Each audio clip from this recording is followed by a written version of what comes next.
Olá, ouvintes da Rádio USP, Tadiahal. Hoje você vai conhecer Jorge Cinedino, sinólogo brasileiro que mora na China há 20 anos, é professor da Universidade de Macau e é um dos tradutores da língua chinesa para o português de maior potência.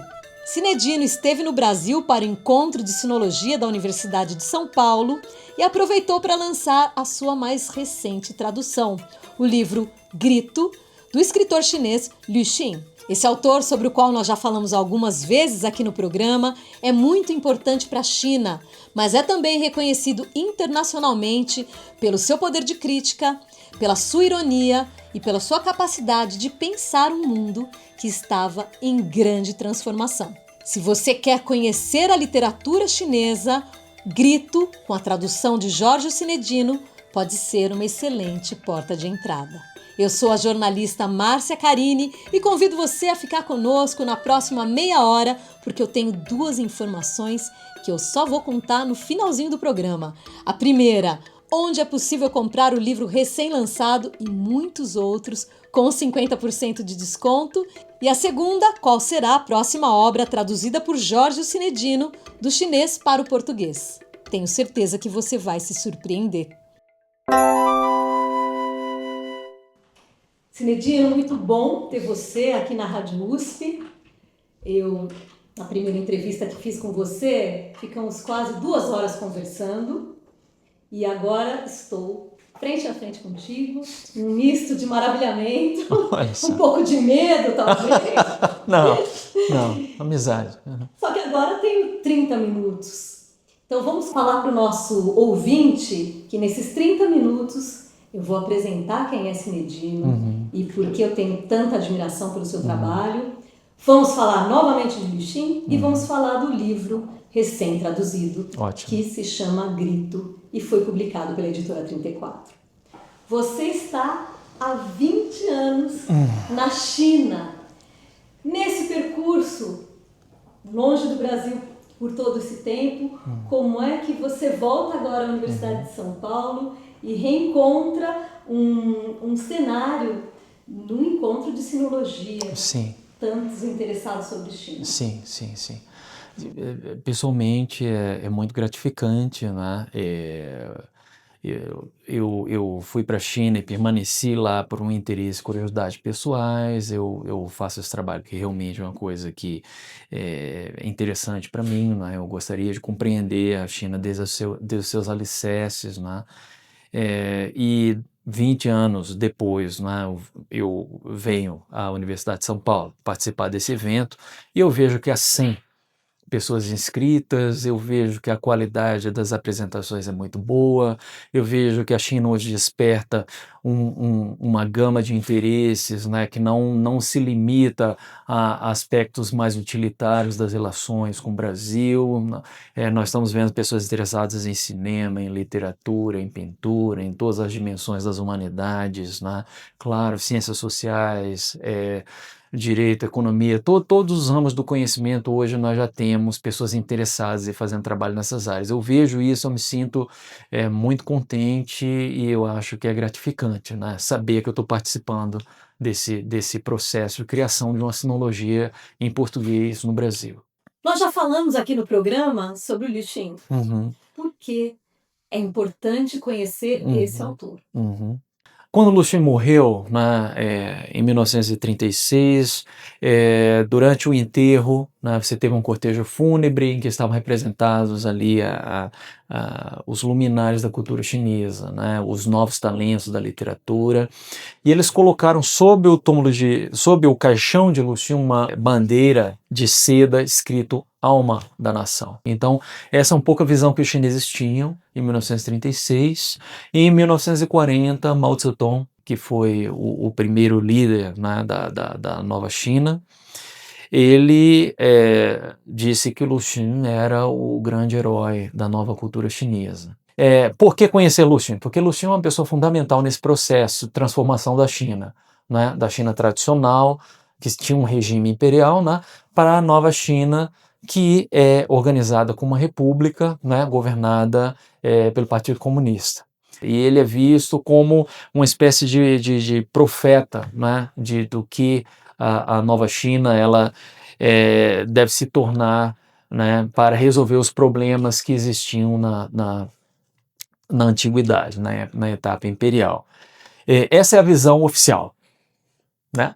A minha visão pessoal, que está por trás desse meu trabalho de tradução, é que eu quero conhecer o indivíduo, eu quero conhecer os seus dilemas, seus conflitos. Ele recebeu uma educação tradicional, né? Ele foi criado nos moldes confucianos, né?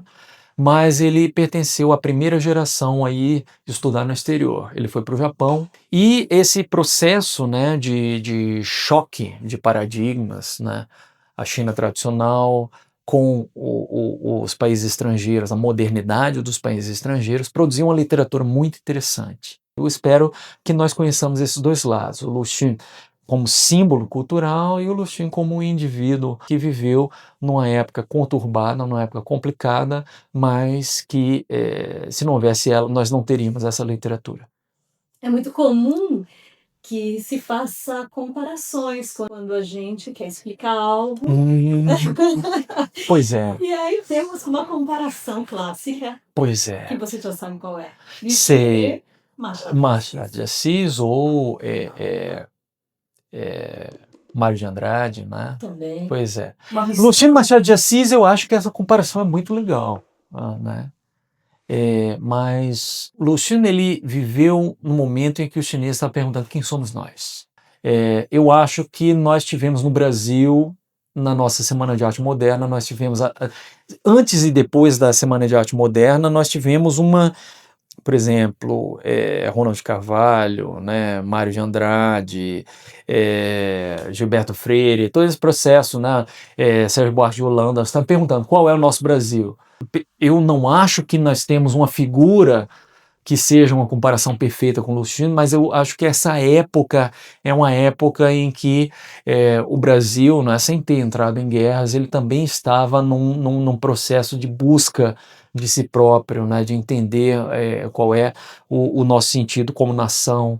E eu acho que o modernismo brasileiro, né, especialmente a década de 30, né, com o regionalismo, eu acho que nós temos uma ponte para entender um pouquinho melhor a literatura de Lu Xun. Nós sempre comentamos aqui no programa Momento China o quanto Lu Xun é pop. Inclusive, quando eu estive na China, eu comprei um broche com o rosto de Lu Xun. Isso mostra quão popular ele é. Se você ouvinte quer ver esse broche, vá até as redes do Momento China, que eu publiquei lá um vídeo curto sobre ele. Eu perguntei a Jorge Sinedino sobre essa popularidade do escritor. Só quero fazer uma observação. Ontem eu estava com um pin. Pois é, eu fiquei com inveja. Eu queria. Mas isso mostra a popularidade dele. Sem dúvida. Que figura é essa que está na internet, que se transformou em meme? Você olha para isso também? Há uma razão histórica para isso. Eu acho que o que Lu Xun era em sua época, né, um indivíduo irônico, crítico e era aquele tipo de pessoa que eu faço como os outros, mas você não acha que eu sei o que está acontecendo. Isso um pouco, né, ele é um símbolo dessa existência irônica, assim. As coisas são mais profundas do que parecem, né? Não é? Eu acho que as pessoas elas têm uma consciência muito viva desse mundo em que nós vivemos, né? Em que as coisas elas são muito supérfluas, né? Em que o ser humano hoje em dia ele se tornou uma mercadoria de plástico, né? E as emoções autênticas e aquela vida que as pessoas devem buscar, que é uma vida plena, cheia de sentido de existência, né? Eu acho que isso é uma coisa. Os chineses escolherem Lu Xun não é uma surpresa, né? O problema é que nós, como ainda não compreendemos, né, esse indivíduo, nós vemos e talvez nós achamos que é uma coisa pop, mas tem um significado irônico ali. Mas falando do livro Grito, que foi recém-lançado pela editora 34, como a gente pode dizer o que temos aqui? Podemos dizer que são contos, de fato? Quando nós falamos de contos, quando nós falamos de literatura, nós temos expectativas. já afirmadas, né? Esses textos, eles têm uma determinada função, eles têm uma determinada estrutura, e se correspondem a essas expectativas, nós dizemos que é bom. Se não corresponde, nós dizemos que é mal, né? Então esse é um pequeno problema. Eu estou querendo dizer que são contos que não são contos, né? A parte do que não são contos se exige que nós compreendamos mais ou menos como funciona a literatura chinesa, especialmente naquele momento em que o Lu Xun viveu. Lu Xun, ele estava tentando atualizar o conceito de prosa literária, né?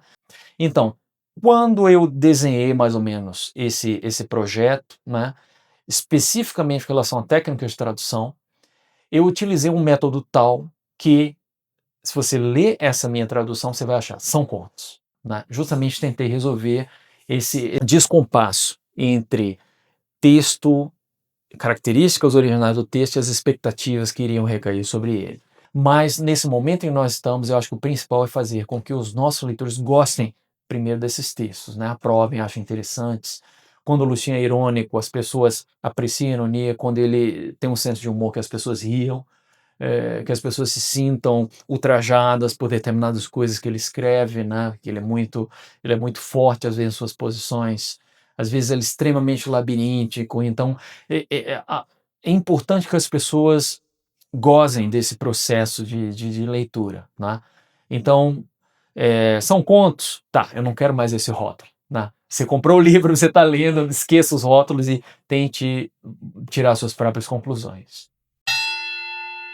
No canal de vídeos longos do Momento China, você vai encontrar a entrevista em que Jorge Sinedino fala sobre a tradução do livro O Imortal do Sul da China, de Zhuangzi. É uma entrevista longa e nela ele explica a sua tradução literária desse livro clássico.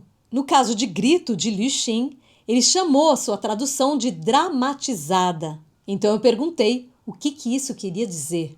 O que eu fiz com o Lu Xun foi pegar um roteiro de filme ou um roteiro de peça de teatro e realizar, e encenar, né? Como é que essa coisa foi realizada? Foram 4 anos de trabalho duríssimo, de pesquisa, de busca, de estudo de ilustrações, de ver como os chineses retratavam Lu Xun essas histórias ao longo do tempo, de tentar reviver um pouquinho que todas essas histórias, né, em escala maior ou menor, são histórias autobiográficas, né, que são ficcionalizadas, e entender mais ou menos o que estava em jogo, a ideologia de Lu Xun nessa época, né, como ele estava tão motivado pelo evolucionismo, como ele namorava com o niilismo nessa época. Ele estava numa época muito autodestrutiva da vida, então aquilo tem as palavras, né, em certo momento você sente que elas vão se partir ao meio, porque é um indivíduo que estava imbuído de um espírito de modernidade, mas que ainda escrevia de uma forma que não partia da literatura tradicional. A literatura tradicional chinesa é uma literatura amena, ela busca expressar sutilmente, né, sentimentos moderados. Ela não é uma literatura de extremos, mas Lu Xun vivia num tempo de extremos e era uma pessoa de extremos. Então a dramatização é isso, a dramatização significa colocar num português que não tem, para nós a literatura de extremos é uma boa literatura. A literatura tradicional chinesa, os conflitos eles morrem num suicídio, eles morrem numa doença, eles morrem num... Mas a nossa literatura é uma que contrapõe as pessoas, que coloca, né, a dureza da realidade de uma forma nua, e esse é mais ou menos o caminho da dramatização, né? Daquilo que fica nas entrelinhas, de mostrar de uma maneira ou de outra para os leitores, né? E aí eu fiz isso, eu agreguei de uma forma radical esses metatextos, eu agreguei de uma forma radical o nosso estilo literário, né? Eu tomei por ponto de partida o nosso modernismo, né? Regionalista, e isso é realmente uma nova abordagem que nunca foi tentada, né? Nesse processo de dramatizar, e já que falamos dessa linguagem cinematográfica, você traz alguns spoilers nos títulos. Então, por exemplo, 明天, que é Uhum. amanhã, se Uhum. torna o dia seguinte. Isso, A história do cabelo se isso. torna o corte da trança, Isso, enfim, trança cortada, a trança né? cortada. Confidências de uma trança cortada. Exatamente. É, Tem outro também que me chamou a atenção, que é Pequenas Coisas, ficou nada demais. nada demais. Pois é. Que Esse. bom. Eu quero, Obrigado por ter notado. Assim, eu quero primeiro que você me conte uma coisa de prática, que é sim, os títulos vêm antes ou depois da tradução. sim. E depois vamos estressar um pouco mais essas escolhas, porque elas de fato são, de certa Conscientes. maneira, São conscientes e conscientes. são spoilers. E são intencionalmente spoilers, né? Em primeiro lugar, eu posso responder de uma forma fácil essa questão, né? Dizer que os títulos eles vêm depois, né? Eu posso dizer que o processo de tradução é um processo, são ciclos, né? Uma espiral, porque a tradução ela acontece desde o primeiro momento que eu vou falar o nome Luxun, que você constrói uma imagem, que você lê os textos pela primeira vez, você lê o texto pela segunda vez, você faz uma pesquisa sobre esse texto, você faz o primeiro draft das traduções. Essas traduções elas passaram por vários drafts. Para mim é doloroso, né? É um processo muito sofrido. Não é fácil. Eu odeio esses livros. Às vezes eu quero que o Luciano desapareça da história, que não exista, porque é uma guerra de nervos, né? Então esses títulos eles são um pouco uma representação em miniatura disso, né? Porque eu não gostava dos títulos, né? Eu acho Confidências de uma Trança Cortada, né, em relação à história do cabelo, né? A história do cabelo é um pouco ridículo, né? Mas aquilo funciona no sistema literário chinês, né? 明天 né, é quando o dia raiar, né? Literalmente é isso, quando o próximo dia raiar. E o dia seguinte ele tem uma dimensão quase messiânica, né? Como será o dia que vai raiar? E como será esse futuro? E a forma como a história termina ali, né? Justamente tem essa dimensão de esperança, e é uma esperança irônica, porque o Lucino ele não queria acabar a história daquele jeito, né? Ele fez aquilo para corresponder a desejo, um desejo dos leitores chineses de que você tivesse um happy ending. Lucino era um homem de happy ending, tudo ali ele queria que fosse amargo, que fosse doloroso. Mas eu acho que nesse processo, né, de negociação com os leitores, com seu próprio público, ele criou uma arte muito mais consumada, porque um indivíduo nihilista que quer ter esperança, eu acho que é uma coisa mais contraditória, por isso ela é mais literariamente interessante, né? Eu sempre indico a leitura de livros chineses traduzidos para o português, mesmo para amigos que nunca estudaram o mandarim. E o feedback que eu recebo quase sempre tem a ver com os nomes dos personagens, porque os nomes são parecidos e isso atrapalha um pouco a fluidez da leitura. No livro Grito, Cinedino traduz esses nomes, ele cria versões em português para esses nomes. Eu pedi para ele dar um exemplo de como foi esse processo de tradução. Eu acho que é isso, os nomes eles devem ser abrasileirados, porque as histórias são abrasileiradas e as emoções, os conflitos, tudo isso é abrasileirado. É dessa forma que nós podemos ter trazer à vida esse texto, né? Eu vou ficar com o nome Akio, né? Akio é uma novela, foi a única novela que o Lucien escreveu, e é Akio, a história verdadeira de Akio. Normalmente é isso, Akio's Real Story. E Akio é o nome da personagem, né? Aí eu fiquei, Aki, né? A coisa mais sem graça do mundo, porque não funciona, né? Nós não temos kill, né? Quilômetro, kill, né? Mas e aí? Eu pensei, não, Kekel. Kekel. Kekel é um tipo de. Nós estamos falando em regionalismo, Kekel é um apelido que você pode dar a qualquer pessoa, e sobretudo no Nordeste do Brasil. Né? Então esse livro ele tem confessadamente, né, assim um sotaque do Brasil antigo, que é o Brasil do Nordeste, né? Nós falamos da literatura regionalista e é aberto, né? Onde ele fala um indivíduo 4, indivíduo 5, né? E isso nós temos aquele hábito, né? As velhas famílias do Nordeste eram famílias gigantescas, e aí nós tínhamos quinto, sétimo. Você não tinha mais nomes para dar para o filho, você dava o número ordinal, né? E isso funciona, eu acho que funciona. E os apelidos que eles tinham são ótimos, assim, e os apelidos são, né, canto de galo, né, ventas vermelhas, beiço roxo, né? Isso funciona para nós. Se você usa isso em chinês, você usa Shen alguma coisa, isso é tradução zero. Você está simplesmente criando um símbolo vazio, né, que vai representar. Isso aqui representa o personagem A. A conversa que você ouviu agora com o Cinedino é apenas um trecho de tudo que a gente falou. Então, se você quiser encontrar essa entrevista na íntegra, procure nas redes do Momento China. E agora segue um spoiler. Qual será a próxima tradução de Jorge Cinedino? Eu estou trabalhando febrilmente num novo livro que eu gostaria que saísse ano que vem, né? Pode falar? Posso, Arte da Guerra de Sun Tzu, uma edição crítica, né? O título vai ser Entendendo Sun Tzu, né? Uma edição crítica da Arte da Guerra. E as pessoas pensam, por que mais uma Arte da Guerra, né? Essa Arte da Guerra ela vai ser reapresentada como um produto, né, de sua época, como um produto da história das ideias da China, uma abordagem diferente. Tem um conteúdo muito diversificado, que não conseguimos encontrar em edições em inglês, em edições em francês, né? E com isso eu pretendo, né, que esse Arte da Guerra ele esteja ali naquela série dos Analetos, do Tao Te Ching. É o mesmo formato, é o mesmo tipo de proposta editorial, né? Para pessoas que não têm aquele interesse utilitário de apenas de aprender estratégia, mas que querem conhecer um pensador chinês em todas as suas dimensões. Já tem editora? Unesp, né? É o projeto da Unesp ali que nós vamos, pouquinho a pouquinho, completando. Agora podemos te esperar mais vezes por aqui? Sim, ano que vem eu virei. Hoje mesmo eu tive já almocei com o presidente da editora da Unesp, nós conversamos sobre isso e virei mais uma vez. Muito bom, então vai ser muito bom te ter mais uma vez aqui. Olha, o prazer é meu. Muito obrigado.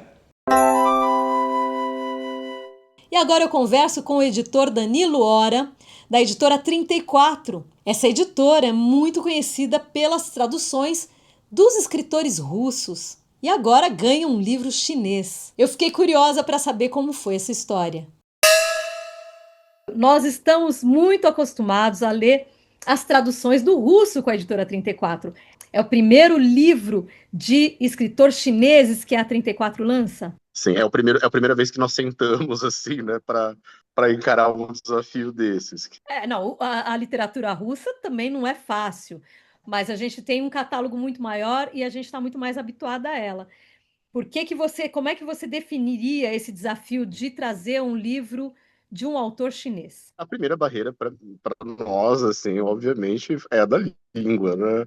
Por mais que o russo seja também uma língua, né, bem de nicho, bem diferente, eu conheci, eu estudei russo, então logo de cara deu para perceber que esse é um livro que tem um contexto muito rico, né? Entendi. E eu já conhecia, assim, via tradução desses contos, esse livro especificamente, né, O Grito, e eu já era um grande fã, assim, do Lu Xun e da figura do Lu Xun, né, também. Primeiro se encontrou o livro que queria, ou primeiro se encontrou o tradutor que estaria disposto e teria capacidade de fazer uma tradução à altura daquele texto? Como é que foi o percurso desse livro antes de a gente ter a edição em mãos? Certo. Olha, esse livro especificamente, era um projeto do tradutor, do Giorgio, né? Então ele nos procurou com esse projeto. Eu fiquei muito animado desde o começo, assim, e gostei muito também do que eu vi, do que eu li, né? Da tradução, assim. Mas o projeto ele chegou bem perto de estar pronto, assim, sabe? Tá, Né? O Jorge ele já tinha muito claro na cabeça dele como seria o livro. Foi o Jorge também que sugeriu as ilustrações? Sim, ele fez uma bela pesquisa de imagens, porque ele teve acesso, né, a imagens em alta qualidade, esse tipo de material nem sempre é muito fácil de encontrar, né? E elas guiam um pouco o texto dele, né? A introdução, que é uma coisa bem bacana, né? Uma introdução que ela vai seguindo um pouco pela iconografia. Mas como você acha que Grito, do autor chinês, se relaciona com as outras obras do catálogo da 34? Esse livro ele faz um paralelo interessante assim com vários livros da coleção Leste, porque o Luxon, ele é moderno, ele é aquele moderno, mas que não é moderno, sabe, assim, aquilo que a gente enxerga e a gente vê características, né, da literatura moderna, mas todo o processo que houve, né, o processo do escritor e daquela literatura específica, é um processo ali de uma literatura que se formou completamente isolada, né, da literatura europeia, e aí as primeiras influências que chegam já são influências modernas, e o resultado disso é uma coisa muito particular. E a literatura russa, ela é assim, de certa forma, né? Ela só é um processo que começa um pouco antes, mas não é tão antes. Eu acho que esse é um grande atrativo do Lushun, assim, que o Lushun pode ter para nós, né? Duas perguntas cruciais. A primeira é: existe alguma outra possibilidade de pensarmos em livros chineses traduzidos pela editora 34 no futuro breve? Olha, eu espero que sim. Enfim, eu tenho muito interesse pela China, né? Eu sou praticante de artes marciais, assim, então é uma relação muito próxima, assim, que eu tenho. Então, e já li muita coisa em tradução, sabe?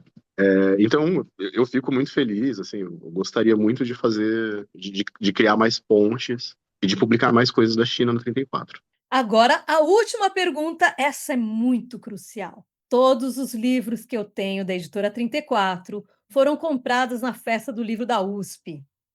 O Grito Nossa, sim. estará lá ou não? Com certeza, estará lá com 50% de desconto, junto com todo o resto do nosso catálogo, assim, pode ter certeza. Ótimo, nos encontramos então na Festa do Livro. Eu te agradeço a sua presença aqui na Rádio USP e espero que tenhamos mais literatura chinesa na editora 34. Muito obrigado mesmo pelo espaço, pelo interesse também. E sim, eu também espero.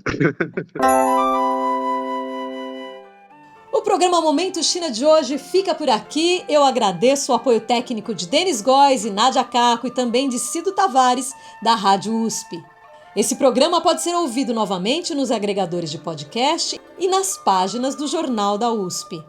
A conversa com Jorge Sinedino na íntegra está nas redes do Momento China. Se você ainda não é um seguidor, te espero por lá. Eu sou a jornalista Márcia Carini e tenho o grande prazer de estar com você toda semana por aqui. Então nos encontramos novamente na Rádio USP na próxima quarta-feira, às 1h30 da tarde. Até breve, ou em chinês, 再见!